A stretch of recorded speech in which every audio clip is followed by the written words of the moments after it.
In the world of B2B, video editing goes far beyond just timelines and transitions.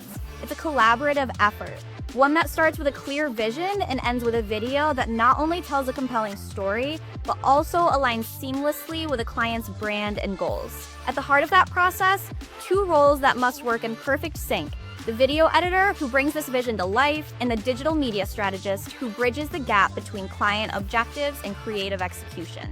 Join us as we sit down with two digital media strategists and a video editor, both from the Market Scale team, to talk about all things collaboration, communication, and creating content that works.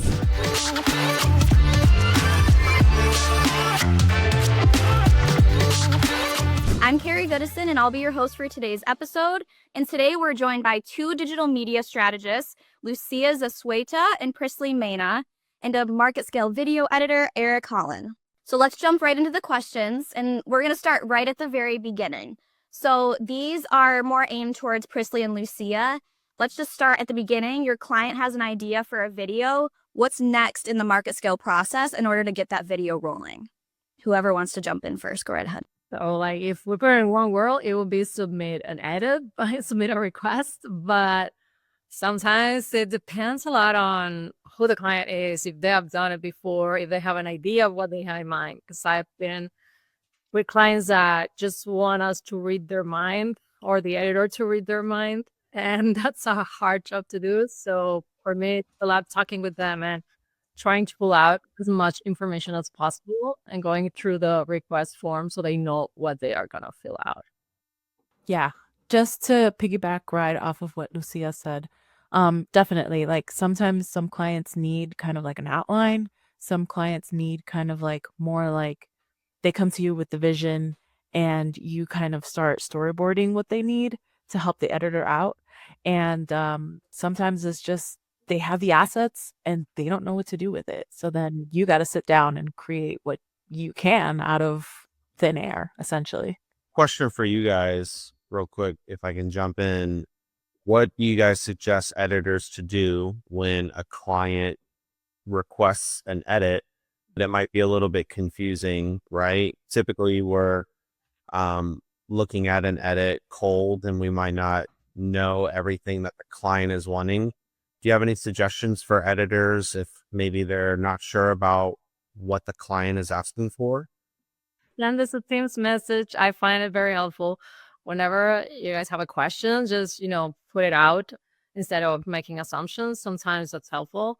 And especially when clients are already, rolling on their own and they're not even asking us what they want, like they just submit the request.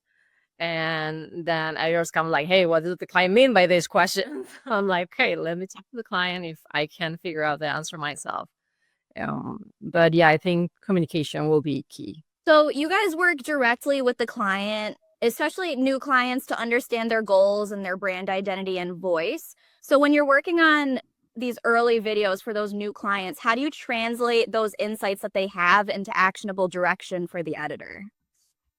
What we do is, or at least in my realm, I make sure the brand book is up to date and I get all the brand assets and I either sit down with the client themselves or get the client to fill it out as best they can. And then any other kind of nuances that they want, like fonts or anything like that, make sure we're kind of on the same page with that, because that way we can align the brand, align the voice, and align kind of the aesthetic that they want, even if it's like a first time aesthetic that we're trying to figure out. Of course, there's going to be, some yeses and nos here and there, but ultimately that's what leads us to the final product that we can then templatize, because that's what's key for the editors, I feel. Yeah, I feel that like the first videos of any kind can be a little bit trickier, especially new clients, getting to know them, getting to understand what they're looking for. Even if you're looking at their website or looking at their social media and how they've been doing things before their market scale era, it's really, getting their vision to life. And then I try to always put an example of, okay, the client like how this video came out that we did, X months ago. So use it as a reference branding wise. So I'm curious for you guys, what is your either opinions or how do you guys utilize saved orders? And what would you tell editors that are working with a saved order? Would you tell them to follow the example exactly? Would it be better to look at the request and then also the saved order? What would your approach be if you were an editor and you were working with a client that maybe you weren't familiar with? For me, there is, depending on the exact request. For example, one of my clients, they have their podcast. So their podcast is always, the same thing, the same way to with the footnotes, the same, lower thirds, like very structured already. So having those as an example or safe order is very helpful. Sometimes it's, they want to leave a little bit room of creativity. It's like, oh, use it as inspiration, but, I want a little twist on this. So it's like a case by case thing. I will like always follow the same order because they need to go through the requests. I agree. Every client is a little different. Sometimes there are clients who they have, a saved order from before that they want to apply to something else and they want to use it as an example, not necessarily, a cookie cutter. There are some clients who, are newer, who don't really know what they want or don't really know how to utilize certain things. And in that case, you would look at kind of the request first before the saved order. I feel like it's up to the editor and their process. If they look at the saved order and kind of see, what's going on, I kind of advise looking at the edit request first. And then that way, how to take in the saved order, whether it's an inspo, whether it's, a cookie cutter, whether it's cut and dry, like Lucia said, it's just up to the edit request essentially. In your experience, have you guys seen that clients enjoy saved orders, or how do you think they feel about them overall? I feel like my clients rave about the saved order. Yeah, especially when they're doing things like, courses or social videos or anything like that. So speaking of saved orders, that sort of leads into my next question about the creative freedom that editors have when doing market scale edits. So this question was asked by Caldy from our editor community. As an editor, Eric, I guess this one is aimed mainly towards you. How do you balance your creative instincts with the strategy that's laid out by the DMS? So in other words, how much creative freedom does the editor usually have? I think it really depends on if there's a saved order or not. If there's a saved order, I'm typically going to stick with the saved order unless the client specifically is asking for certain things to be either taken out or removed from the saved order. But a lot of times they'll just submit a request, and if they give an example, it's usually just letting us know they really liked how that video looked and felt. But I am one that directly reaches out to the digital media strategist if I know that they are over a client. And the more you edit, the more you're going to realize which DMS is over which client. And you'll start to develop a relationship and a partnership with them. And you'll know typically what they like and what they don't like. And also, too, if I don't know what DMS is over a client, right? It might be a brand new client. I just ask to be added to the client chat, which I would suggest any editor to do. Honestly, communication is key when you're working on a project that you don't know the information for. I love what I think it was you, Prisley, that said earlier, not to make assumptions, right? So you don't want to just assume that the client wants something and then the first draft is completely off based. You want to make sure that is aligned with what their vision is, and who better to know what their vision is than the digital media strategist. So when it comes to the creative freedom, if I feel like something is lacking from the last example, I try to either increase the creativity or I check with the DMS to make sure, hey, am I fine to do this? Yeah, that's one thing I sort of had to teach myself when I started at market scale is to not over edit when they don't ask for it. There's been a few situations where like they'll send me a sound bite and I'm like, oh, this is so boring. Let me make it really cool. And then I spent all this time and they're like, wait, that's not what we wanted. So yeah, that's been my issue, is just figuring out how to tone it down when they want a simple saved order template edit. And that's why I love the levels. I love that we have levels. I don't know how you guys feel about that personally and Lucia, but that's why I love having the levels on edits so that editors can somewhat gauge how long they should be spending on an edit, which really for me tells me how much creative freedom I have, right? So knowing I should be spending around 2 hours on this edit versus 8 hours, that's completely different. And the amount of work that you should be putting into an edit. Yeah, I always remind clients, like, if they're not very clear, like if they don't know what to do, they just wanna make something cool, like put in the brief, it's like you have all the freedom in the world to, make it look amazing, make it look, just express what you're feeling. And honestly, I've sometimes came out very surprised with the results, like from the editors, like, wow, this is amazing. Like, I love how it came to life without, the client putting freedom, creativity aside for them. Yeah. Like one thing that I love to do is like getting clients on a call and then going through just YouTube or TikTok or whatever, and kind of skimming through like, okay, you don't have a vision. Well, let's look at some of these things that are kind of in your industry that can kind of spark some ideas and then start writing down which links or which videos they enjoyed the most and then contact whoever is editing it and say, hey, when I spoke to the client today, they were telling me they're kind of looking for this aesthetic, kind of looking for this vibe, kind of looking for this. And then just give them the videos that would kind of give them that creative idea of where the client is going. Again, it like really works well with clients who are new to the platform, have no idea what they're doing, have, never created ideas like Lucia said. And, but those clients who are kind of like cut and dry, it works for them as well, just to kind of get them thinking outside of the box and getting some new ideas, just to kind of give the editor some more creative wiggle room too. That actually answered my next question perfectly, which was, when a client isn't sure exactly what they want, how do you work together to bring clarity and direction to that edit?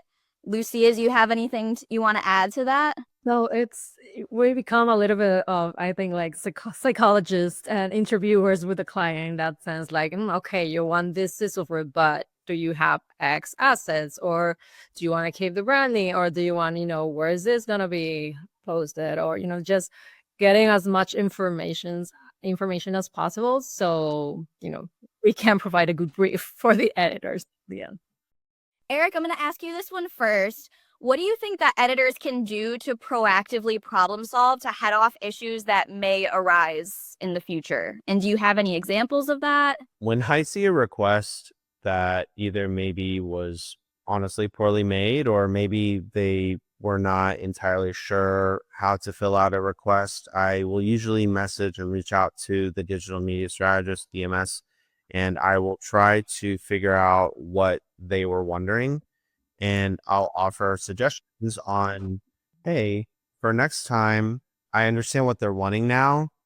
For next time, it would be easier if they just said they wanted this and gave this information. You can be proactive in a few different ways if you're a video editor. I think sometimes video editors, we don't do enough research. We don't necessarily look at the client's website, their YouTube channel. It's not like these clients necessarily have never created a video before, right? What we're doing is we're at market scale, we're elevating what they are already doing. There is a video and we have no idea what they do. Instead of asking the DMS, what do they do? Go to their website. If they have a YouTube channel, go to their YouTube channel. I think one thing that you can be proactive as a video editor as well is making sure that you're going on LinkedIn. A lot of these clients are on LinkedIn or their guests are on LinkedIn. If you know their name and their company, you don't need to ask the DMS what their title is. You can go to LinkedIn and look them up, because guess what the DMS is doing? That's one thing I learned to do, is be proactive on my own over my few years that I've been here. But I don't know, it's hard sometimes when you have like a they say lower thirds needed, but then there's like no lower third information. So you have to figure out who this person is. And That definitely is the case. That happens, right? That happens where they don't say their name. Also tagging the DMSs in client chats. Make sure you're tagging them. Yes, that's super essential because like sometimes I'll like glaze through all my chats and like I won't have like any information, and then someone will be like, "Hey, I pinged you and like, you never give me an answer." And I'm like, "Oh my God, like I didn't see it." yeah, adding myself to or asking in my support chat to be added to the client chat has definitely helped a lot. Because sometimes, like DMS, they have a lot of clients. So if you're messaging them about one video, they might be working on 10 different things. They might not get back to you for hours. So just tagging them in the client chat. And then sometimes there's someone else in that client chat that has the answer for you. So you don't have to wait on one person. So quick shout out to one of our editors, Jair, for asking this question. And this is for the DMS mainly. What are some of your favorite qualities that you look for in an editor? And do you have any examples? So I guess for me, the editors who have a great eye for detail and who can kind of connect to your wavelength Can read instantly. minds. Yeah. Like, yes, yes. Like, shout out to Diego, shout out to Naomi, shout out to Frank, shout out to Jason. They have been editors who have like they get it. Like, we'll have a chat and I'll say like, "Hey, this is the client. This is their aesthetic. These are their colors. This is, they're going for techie, or they're going for like super funny, or they're going for," and it's like boom, boom, boom. They like go beyond and nail like that first draft, where it's like minimal edits are needed from the client or like zero edits. And it's like they take the time, like Eric said, to research. They take the time to kind of, do their own kind of research after I give them kind of like the foundations of who the client is, what they do, kind of their colors, fonts, tone, their vibe, things like that. And they go above and beyond and they match their creativity to what the client's vision is. And I feel like that's the best part. Those are the best It's editors. the holy grail. Yeah, I agree. I agree with Presley. I think sometimes we're all running just in a rush of get things on that, the price you pay for not paying attention to details is working on it again and again and again. So I agree on just, take those extra 5 minutes to go through it and make sure all the fonts are the same, make sure all the sizing are the same, like that, your details. Because I found those little details are also what can, piss the client more off rather than the creative direction of it. More like, dude, there's a typo. It's like, why? So more like little things. And that's where our whole ChatGPT grammar and spelling template has come in handy, because there's been so many situations since we started that where I will upload all the text that I have in a video and it'll be like, oh, you have 10 mistakes. So that's been really helpful. And that has saved me a lot of revisions since we started using AI to check us. No, I agree with you guys. And I would say this too. I am someone as an editor who wants to make sure that the first draft, honestly, is the most amount of work. Draft 2, 3, and 4 should not be more work than draft 1. Draft 1, to me at least, in most projects, should be as close to the final as it can be. We don't want to be delivering 20 different drafts for a video and just totally miss the mark on draft 1. That's why it is so important to get initial direction.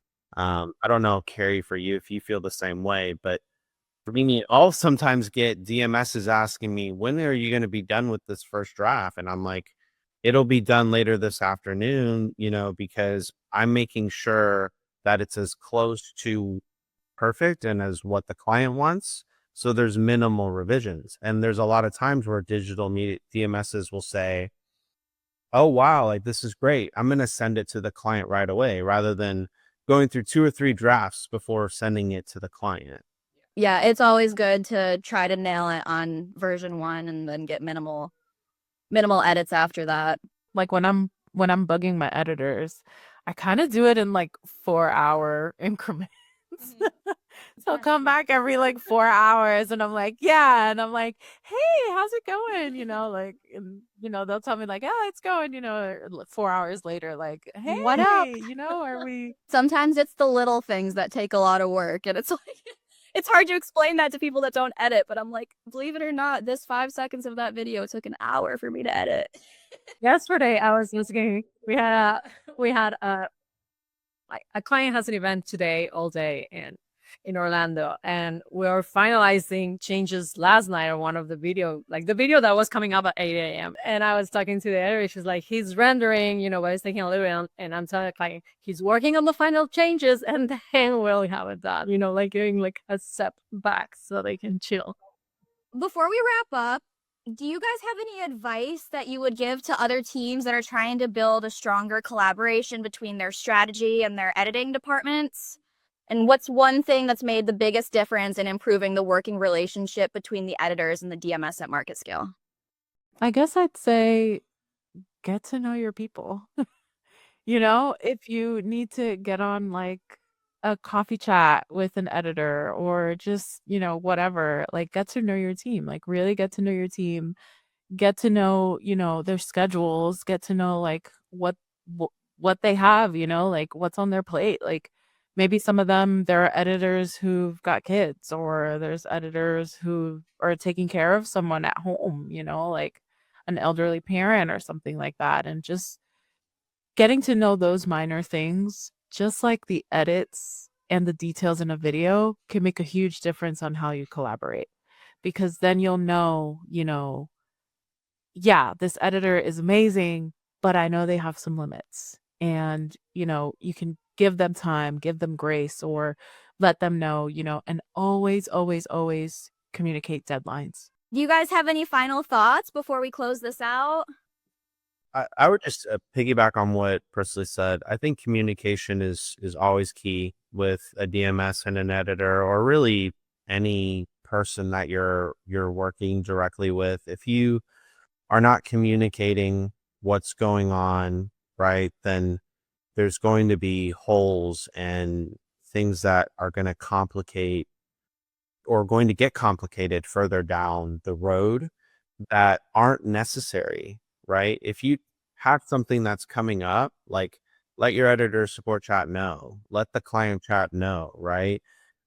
If you don't feel like you can do something, let the DMS know. And from there, they can decide, okay, let's go in a different direction, or let's get a different editor to work on that specific part, or whatever the case may be. You need to remember, as an editor, you are the expert in your field. They are relying on you. If there is something that is not possible, or if there's something that maybe won't look good, give a better alternative. That's really all that they're looking for, is what is the best product that we can give our clients in the time allotted that we have. That's really the bottom line of it.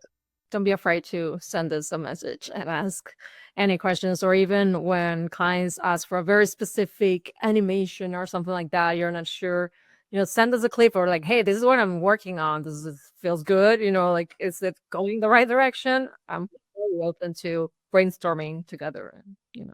Yeah, it's good to know that you guys are always open to questions, because I think a lot of editors are a little wary of reaching out on teams and asking questions because they don't want to be bothersome, or they think that, the edit request is here, I should have all the answers, but that's not always true. And that's one thing that I've had to grow the confidence for over the past few years, is just reaching out and just asking anyways, because DMS and clients would much rather you ask the question and then get it right than not ask and get it wrong. So Exactly. yeah. Agreed. All right. Well, this was such a great conversation today. Huge thanks to Eric, Lucia, and Prisley for sharing your insights and your experiences. It's clear that when strategy and editing work hand in hand, the result is powerful, purpose-driven content that connects. If you're listening and you're a part of a creative or strategic team, we hope this episode gave you a fresh perspective on collaboration and what's possible when you align from day one. So thanks for tuning in to this episode of Render Time. Make sure to subscribe to the Market Scale Creator community for more, and until next time.